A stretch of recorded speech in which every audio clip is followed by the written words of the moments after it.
Okay, so we have a final lecture today on the final poem that we're studying, Whatever You Say, Say Nothing.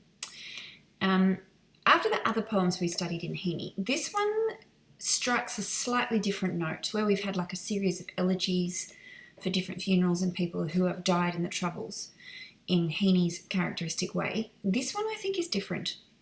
While the other ones seem to register mourning, this one seems to register and give voice to, ironically and paradoxically, which I'll come back to, the voicelessness of the Northern Irish poet as a casualty of the Troubles. If the other poems we studied seem to grasp at the history of the Irish in order to transcend the relatively shorter history of the Troubles, this one seems to acknowledge the sheer difficulty of that task, given the ways in which language itself has been emasculated by violence and gags and codes of honour, things like that. To me, this poem really does seem to wrestle with this question. What does a poet do in times when language has come to mean nothing? When language has been co-opted by euphemism, when different languages form around warring groups, what does a poet then do? How is it that we find common ground to move forward if we cannot even find a language by which we can all converse? So you should be now thinking back to, say, Gaskell and to Beckett. This issue is a live one that writers take up. Gaskell resolves this with the notion of translation. Her two characters learn each other's languages, and so that marriage is a kind of an analogy, I suppose, for the possibility of finding a common language. But Beckett refuses the idea of a common ground at all. His characters talk past each other just as the play sort of seeks to talk past us. In this poem, we hear Heaney's frustration with the ways in which language becomes a kind of casualty, along with the human beings, the life and the flesh and blood, which is a casualty of violent upheaval.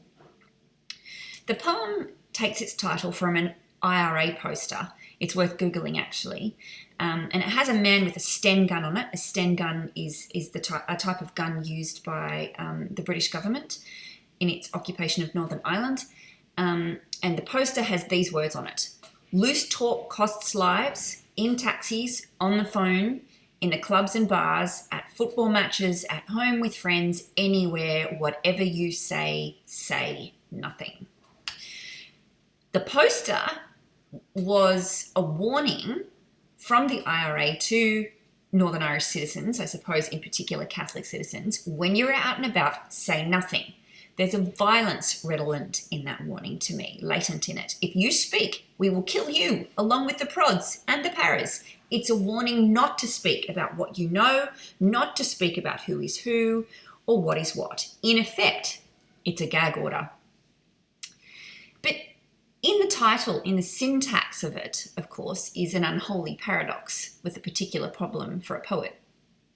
You've got to pay attention to the title, to the syntax of it. Whatever you say, say nothing. In my words are no words. Poets deal with words, of course, and if you're not allowed to say anything, then what can you say? What are you even as a poet? I take this to be why Heaney references Yeats in his poem Crazy Jane Reproved, in that phrase, out of joint. Well, that and the fact that Yeats himself is referencing Hamlet, who says, time is out of joint, O cursed spite, that ever I was born to put it right. Both Yeats and Heaney are called upon, as it were, to put it right, to speak and heal what Heaney calls in the first lines, the Irish thing. And both of them mourn their incapacity to set it right. If you go back to Hamlet, to the particular problem that Hamlet was given, he had to avenge, right? He had to avenge his father's death. What are these two poets going to do? What are they going to avenge? It's about the failure of their words. Now, Hamlet is a character who's famous for two things, right? For being eloquent and for equivocating. Two charges, I suppose, that could be levelled at the two poets for failing to act. Yeats becomes tortured by this. I'm thinking here of his poem, The Circus Animal's Desertion, which I particularly loved. And he describes there his words, his poems, as being mere circus animals on show, achieving nothing, Crazy Jane Reproved keeps returning to the words folderol, means useless shiny things. Heaney here reaches back through that Irish tradition to name that same crisis. I'm a man of words, but words have been muted. What now? And what are Heaney and Yeats called to speak upon would be the next thing. That too, I think, is latent in that phrase, out of joint. Out of joint, I think, is in that the second stanza there of that first section. So now the phrase is doing triple service, right? It's coiled in its reference, because I think it speaks to the method of torture. Sorry, I think first of all, it references Yeats, then it references Hamlet, and finally, I think it speaks to a method of torture called strappato, where a person is hung up by their wrists, tied behind the back, and the arms are literally pulled out of joint as the men hang. And it's that form of torture, the reason I think that I'm not barking up the wrong tree, it's that form of torture that was perpetrated upon Catholic men who were arrested without warning and interned without charge in a torture camp in Ballykelly in 1971.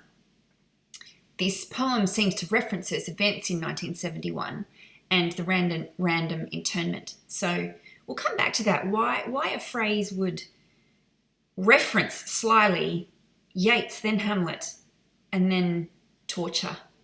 What is it about those three that belong together, I suppose, if they're coiled upon one another?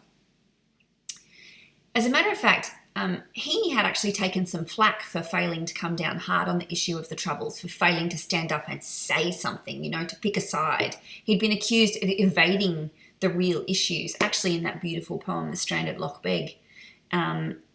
He even berates himself in some later poems for actually failing to take his cousin's real side. And when he's taking sides this time, it's to rail against the gag order that being Northern Irish was at the time. So to me, this poem then is about words. It's about poetic words. And you can see his concern with the amelioration or the degradation of meaning when we scan that first stanza and you look at his careful use of euphemism. Wherever he refers to in that first section, words or the things that have come to replace words, it's fascinating, the systems of meaning that operate, he lists in that poem. It's never fresh and true language to talk about the Troubles. The killings are called, so first of all, he starts off with the English and the euphemisms they use, right? The killings are called the Irish thing. And the English reporters can only sniff and point at them, right? They don't even use words. We can see the trappings of communication. We can see recorders and coiled leads.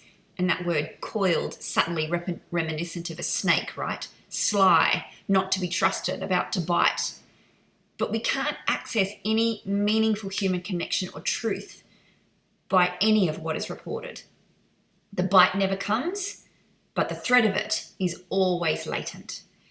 As a matter of fact, Heaney highlights the failure of meaning in a derisive and exhausted tone to me as he lists the euphemisms used to describe the Troubles in English newspaper reporting, right? They use words like backlash, crackdown, provisional wing, polarisation, and long-standing hate.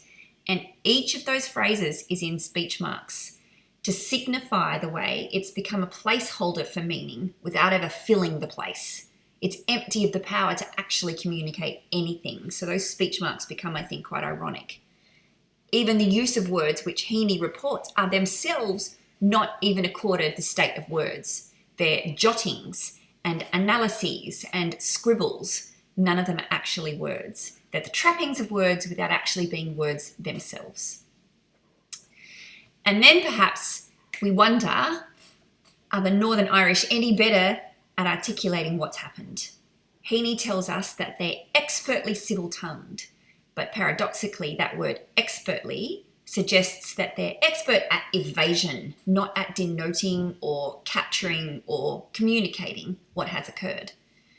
They walk a high wire, and that metaphor of the high wire comes to represent the devastating consequences of truth speaking. And we think now about the warning from the IRA in that poster. Whatever you say nothing.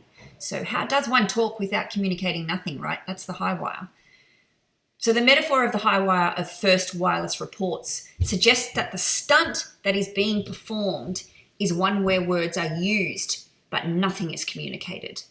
The words fake and stony suggest that the Northern Irish way of communicating is indeed to agree to say nothing.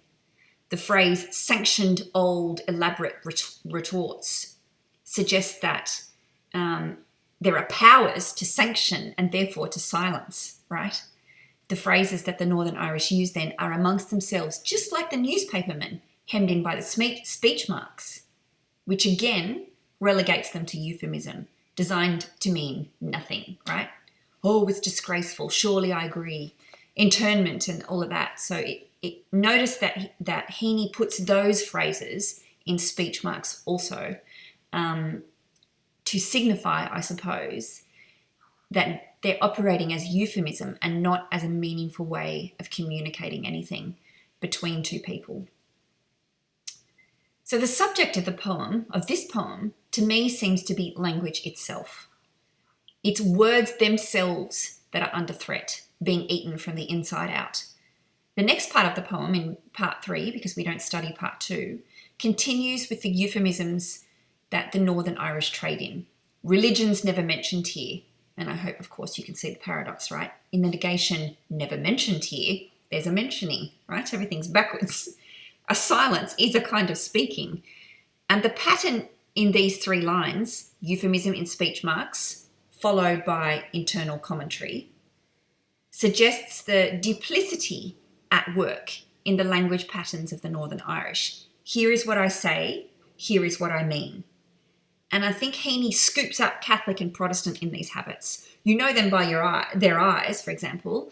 It's a Protestant saying where Protestants believe that Catholics were born with eyes closer together, if you can believe that. And I'm sure we have our own version of these sort of subtle discriminations in Australia, but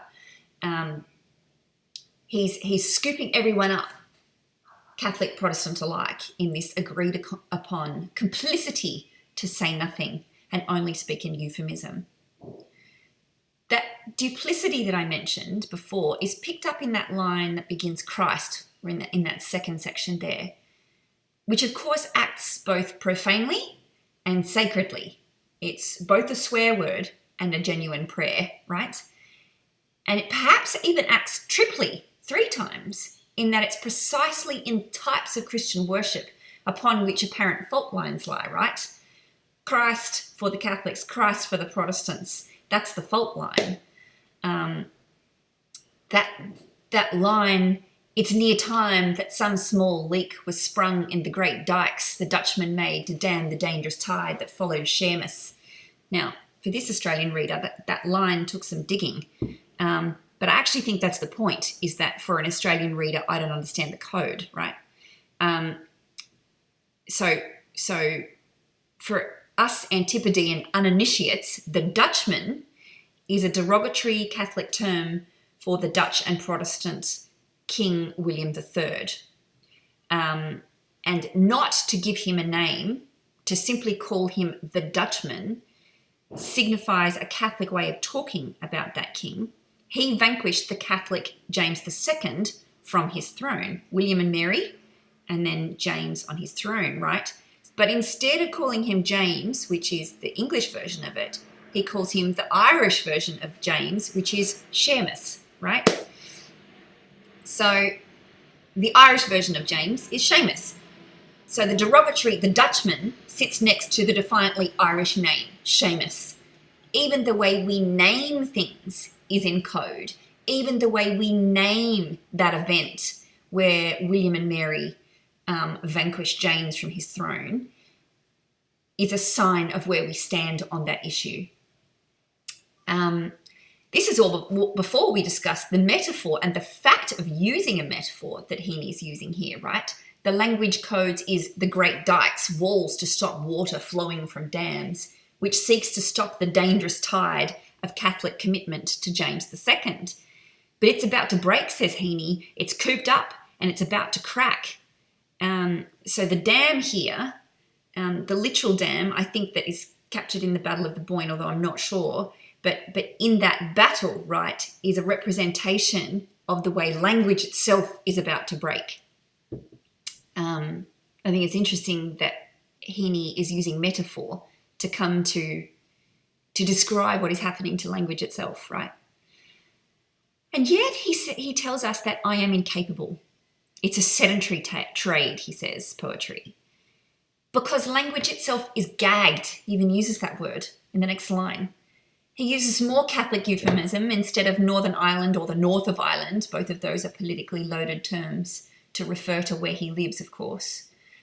He refers to the Wee Six, which is a Catholic way of referring to the 6 districts which comprise Northern Ireland.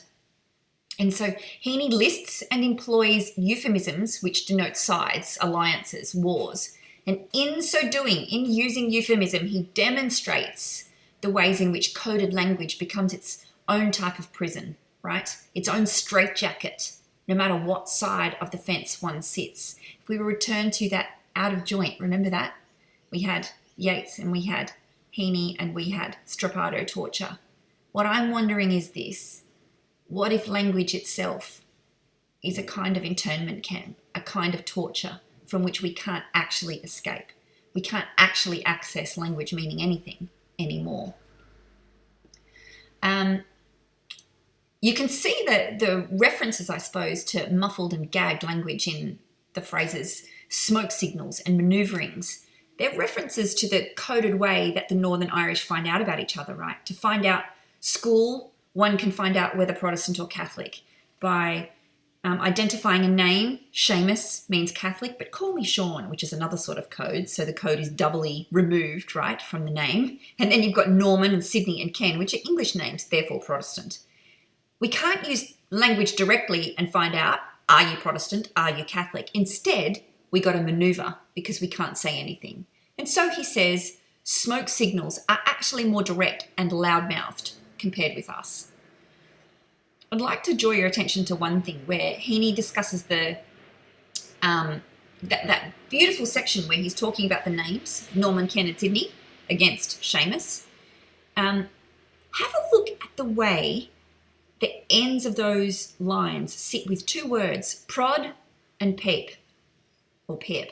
I'm murdering the pronunciation of that, I'm sure. But have a look at the way they sit. It's interesting that they sit on the ends of 2 lines to me, prod and peep. Prod meaning a colloquialism for Protestant, and peep meaning Pope or Catholic. Both of them 4-letter words, both of them beginning with the capital P. And so syntactically, right, ironically and paradoxically, we've made a pair, even if the semantics represent the difference between the two. So semantics meaning, they mean totally different things. They mean opposite sides of a war. But syntactically, what it looks like is that they're an aesthetic pair. The 2 words sit sweetly together, I suppose. So they're joined in their brokenness, the 2 sides, right? In their agreement to say nothing, they are joined. But agreement to silent language, or language which says nothing, leaves communication mute, right? Northern Irish now use, and this is Heaney, password, hand grip, wink and nod, alongside the sanctioned euphemism Heaney's offered us in that first section. In the next bit, I loved this bit. Heaney picks up on that word coiled he'd given us in the first section of the poem, where the chords of the English journalists are coiled. Do you remember that? To describe the Northern Irish tongue, where tongues lie coiled as flames under wicks. I loved these lines. The truth of Irish silence is twice removed. First by a metaphor redolent in the word coiled to suggest danger, like a snake, right? And second by the simile as flames under wicks, also suggesting the danger and malevolent energy of fire, of silence forced upon the people. So a metaphor and then the simile removes the sense of things further from the words that signify them. The distance to meaning then, to what's actually happening, is longer or further away. Heaney then picks up on an image that Yeats also circled, the Trojan War, in that next bit, where half of us, as in a wooden horse, were cabined and confined like wily Greeks besieged within the siege, whispering Morse. Like the Greeks who hid in a wooden horse to enter the besieged city of Troy, the Northern Irish are trapped inside their own instrument of negotiated freedom, I suppose. Language itself, they're trapped inside a prison of their own making. So much so that they're relegated inside to whispering Morse, again, doubly silenced, once by the whispering and the other side by the Morse. Coiled in upon oneself, doubly removed. Heaney brings us back to the present for his final section of the poem. I'm now going to talk a little bit about section 4. He leaves section 3 with the image of being trapped and hemmed in by that Trojan horse, the horse of language. And he begins this section with the image of being trapped and interned in the British internment camps for suspected IRA members. And this was happening, as I mentioned, in 1971. He said, "I saw the new camp for the internees." So the section 3 ends with that notion of being trapped inside the Trojan horse, and then we get that real image of entrapment in Northern Ireland. Heaney draws parallel between the internment camps and the Holocaust, with that reference to Stalag 17. That's worth a Google. Indirectly and obliquely, of course, because this is code, right? He doesn't say the word Holocaust. Stalag 17 is a referent, which then takes us on to another referent. What he actually likens it to is a bad film called Stalag 17, where American prisoners of war in a German camp started to suspect that one of their own is an informer, right? So let me just track this back. Internment camp goes to Holocaust kind of obliquely via a film called Stalag 17. In Stalag 17, there's a German prisoner of war camp. Inside the German prison of war camp are Americans who come to suspect that there is a German informer among them. Have you got that? The amount of removals that take place to get to what is actually happening. So Heaney's final stanza then is a powerful one. Given this sense of removal and given this sense of removal from human communion through language, he says, "Is there life before death?" Here, Heaney turns that often asked phrase of both Catholic and Protestant eschatology. Eschatology is what we see the point of our Christian faith being, the end, if you will. Is there life after death back upon itself? Now, life after death is the key instrument used in martyrdom. I'm willing to lose this life for life after my death. So for both Protestants and Catholics, or in fact anyone in a religious death roll, that question is a key one. I'm willing to lose this life for the sake of that life after death. But Heaney turns it around and says, is there life before death? Suggesting, of course, that to live in Northern Ireland is a kind of a death. Well, what kind of death would be my question? Have we rendered himself? Have we rendered ourselves lifeless, I think is the question he seems to be asking. He then references Ballymurphy, where in Belfast, I think it was 13 men, check that, 13 men were shot dead, and the circumstances of their death were smothered by official accounts, the truth not told. In fact, I believe even as I'm speaking now, there are investigations into the way the death of these men and women were covered up and lies were told, right? So another kind of smothering was taking place. The final pairs are characterized by these oxymoronic reversals. Sorry, that's a bit of a tautology, isn't it? The phrases aren't exactly oxymoronic, but they have an oxymoronic quality, I think. Coherent misery, competence without pain. They suggest the bind that the Northern Irish exist within. Their lives are coherent, sure, and competent, sure. And yet the thing that sustains that coherence and that competence, minimal as it is the thing that delivers the death, miseries, pain. So the fact of our silence, the fact of our agreement to say nothing, keeps us alive, but keeps us deaf in that life. Keeps us dead, sorry, I should say, in that life. Now, I want to come full circle, actually, back to the first line of the poem. I've just noticed, FYI, online, that the first line of the poem is not actually written properly, so be careful what poem you're looking at online. The English journalists come to Heaney asking for his views on the Irish thing, right? That nebulous quandary only ever afforded the lazy word thing. Heaney's first line in the poem is this: I write this just after an encounter with an English journalist in search of views. Today I want to rest and finish on the word this.